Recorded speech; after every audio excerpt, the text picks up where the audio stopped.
So చాలామంది వచ్చేసరికి ఏంటంటే ఇప్పుడు ఎక్స్పీరియన్స్ పెట్టుకున్న తర్వాత లేకపోతే ఏదైనా కంపెనీలో 1 or 2 years చేసిన తర్వాత కంపెనీ మారాలనుకున్నా ఎక్స్పీరియన్స్ పెట్టుకోవాల్సి ఉంటుంది కదా.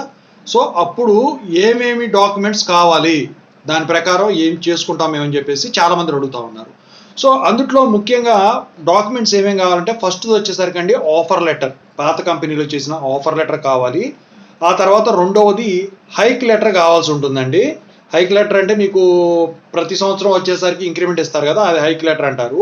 మూడోది వచ్చేసరికి ఏంటంటే పే స్లిప్స్, మీకు శాలరీస్ ఇచ్చినట్టు కొన్ని 6 నెలలు పే స్లిప్స్ ఇలా ఉంటాయి, పే స్లిప్స్ ఉంటాయి. సో అవి. ఆ తర్వాత ఎక్స్పీరియన్స్ లెటర్ కావాలండి. ఆ తర్వాత రిలీవింగ్ లెటర్ అంటే మీరు మానేసినట్టు, మిమ్మల్ని వాళ్ళు విడుదల చేసినట్టు అది. ఆ తర్వాత అఫీషియల్ ఈమెయిల్ ఐడి మీకు ఇస్తారు కదా మీ కంపెనీ వాళ్ళు, అది ఉండాలి.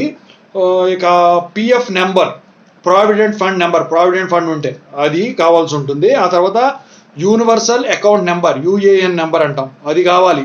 అది ఇస్తే మీ జాతకం మొత్తం వచ్చేస్తుంది. పిఎఫ్ పాస్బుక్ అంటే ప్రావిడెంట్ ఫండ్ పాస్బుక్, అది కూడా కావాల్సి ఉంటుందండి వాళ్ళ రోజున.